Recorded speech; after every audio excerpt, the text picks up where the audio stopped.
ഈ 21ാം നൂറ്റാണ്ടിൽ ഇക്കഴിഞ്ഞ 12 വർഷ കാലയളവിൽ നമ്മുടെ ഇന്ത്യക്കുണ്ടായ മാറ്റങ്ങളും ഡെവലപ്മെന്റ്സും അങ്ങനെ ഓരോ കാര്യങ്ങളും ശരിക്കും ഇന്ത്യൻ ചരിത്രത്തിൽ തന്നെ ഒരു വിപ്ലവമല്ലേ സൃഷ്ടിച്ചത്. 2014 മുതൽ 26 വരെയുള്ള കാലയളവിൽ ഇന്ത്യ ഒരുപാട് മുന്നോട്ട് കുതിച്ചു. ഒരുപാട് മാറ്റങ്ങൾക്ക് സാക്ഷിയായി. എന്തിനേറെ പറയുന്നു, ലോകത്തിന്റെ മുൻനിര പട്ടികയിൽ വരെ ഇടം നേടി. അതിൽ ഏറ്റവും വലിയൊരു പുരോഗമനമാണ് നമ്മുടെ ഇന്ത്യയുടെ ആരോഗ്യ കാര്യത്തിലുണ്ടായത്. അതായത് ഇന്ത്യൻ ജനതയുടെ ആരോഗ്യ കാര്യത്തിൽ വന്നത്. രണ്ട് വ്യത്യസ്ത തലങ്ങളിൽ നമ്മുടെ ആരോഗ്യരംഗം ഏറ്റവും വളരെ മനോഹരമായ രീതിയിൽ പുരോഗമിക്കുകയായിരുന്നു. ഇനി അത് ഏതൊക്കെയാണെന്നല്ലേ, ആയുഷ്മാൻ ഭാരത്, അതായത് ലോകത്തിൽ തന്നെ ഏറ്റവും വലിയ ഹെൽത്ത് അഷുറൻസ് സ്കീം. ഒന്നുമില്ലാത്തവർക്ക് പോലും ചികിത്സ ലഭിക്കുക എന്നതായിരുന്നു ഇതിന്റെ ഒരു തീം. ഇനി അടുത്തത് ജൻ ഔഷധി പ്രോഗ്രാം. ഏറ്റവും കുറഞ്ഞ വിലയിൽ ക്വാളിറ്റി മെഡിസിൻസ് പ്രൊവൈഡ് ചെയ്യും. പ്രതിവർഷം ഒരു കുടുംബത്തിന് 5 ലക്ഷം രൂപ വരെ കവറേജ് കിട്ടുന്ന PMJAYയുടെ ഉപഭോക്താക്കൾ ശരിക്കും പറഞ്ഞാൽ നമ്മുടെ ഇന്ത്യയുടെ 40% ആളുകളാണ്. അതായത് 55 കോടി ജനങ്ങൾ. 2018 തുടങ്ങിയ ഈ ഒരു സംരംഭത്തിന് ഇതിനോടകം തന്നെ 7.37 കോടി ആശുപത്രികൾ ഭാഗമായിട്ടുണ്ട്. അതായത് ഇന്ത്യയിലെ ഓരോ വ്യക്തിക്കും ഇതിന്റെ ആ ഒരു ട്രീറ്റ്മെന്റ് വാല്യൂ കിട്ടാൻ വേണ്ടി ഇതിനോടകം തന്നെ 1 ലക്ഷം കോടി രൂപയാണ് സർക്കാർ വിനിയോഗിക്കുന്നത്. ഈ ഒരു സ്കീം 1929 ട്രീറ്റ്മെന്റ് പ്രൊസീജിയേഴ്സ് കവർ ചെയ്യുന്നുണ്ട്. അത് മാത്രമല്ല 70 വയസ്സിന് മുകളിലുള്ള ഓരോ സീനിയർ സിറ്റിസണും ഇതിന് ഭാഗമാകാം. അതും യാതൊരുവിധ ഇൻകം ലെവലും ഇല്ലാണ്ട് തന്നെ.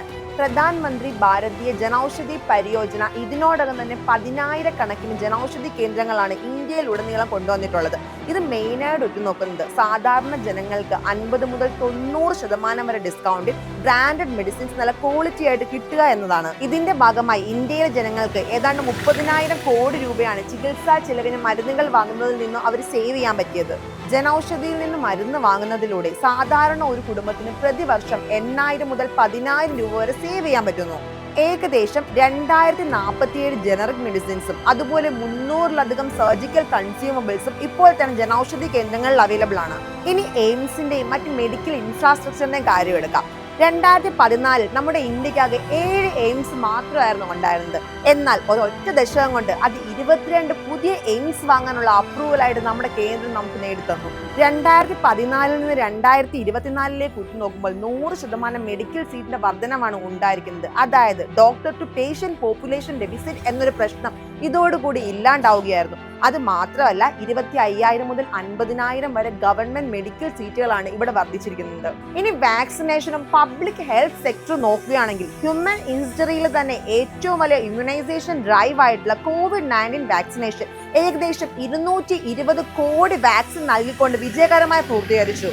ഈ ഒരു പ്രോഗ്രാം ഇത്ര മനോഹരമായി എക്സിക്യൂട്ട് ചെയ്തതിലൂടെ ഡിജിറ്റൽ ഇൻഫ്രാസ്ട്രക്ചറിന്റെ സഹായത്തോടു കൂടി കോവിൻ പ്ലാറ്റ്ഫോമിലോട് കൂടി എല്ലാം ഇത്ര മനോഹരമായി ചെയ്തതിലൂടെ മറ്റ് രാജ്യങ്ങൾക്ക് കൂടി മാതൃകയായി. ഒരു ദശകം മുന്നേ 65% കടന്ന ഇമ്മ്യൂണൈസേഷൻ ഇന്ന് ദ മിഷൻ ഇന്ദ്രധനുഷിലൂടെ ദ റുട്ടീൻ ഇമ്മ്യൂണൈസേഷൻ ഇന്റൻസിഫിക്കേഷൻ പ്രോഗ്രാമിലൂടെ 5.5 കോടി കുട്ടികൾക്കും 1.3 കോടി പ്രഗ്നന്റ് വുമൻസിനും ഇമ്മ്യൂണൈസേഷൻ കറക്റ്റ് ആയിട്ട് നൽകിക്കൊണ്ട് 90% കുതിച്ചുയർന്നു. 2019 വന്ന ഫിറ്റിന്റെയും അതിനോടൊപ്പം ചേർന്ന് ഖേലോ ഇന്ത്യയും കാണിക്കുന്നത് ഇന്ത്യൻ സ്പോർട്സിലും അതുപോലെ കൾച്ചറിലും ഇന്ത്യക്ക് വന്ന മാറ്റങ്ങളാണ്. ഖേലോ ഇന്ത്യയിലൂടെ വളർന്നു വരുന്ന അത്ലറ്റ്സിന് കറക്റ്റ് ആയിട്ടുള്ള കോച്ചിങ്ങും അതുപോലുള്ള എക്യുപ്മെന്റ്സും നൽകാൻ വേണ്ടി 1000 ഖേലോ ഇന്ത്യ സെന്റേഴ്സ് ആണ് ഇന്ത്യയിൽ ഉടനീളം പ്രവർത്തിക്കുന്നത്.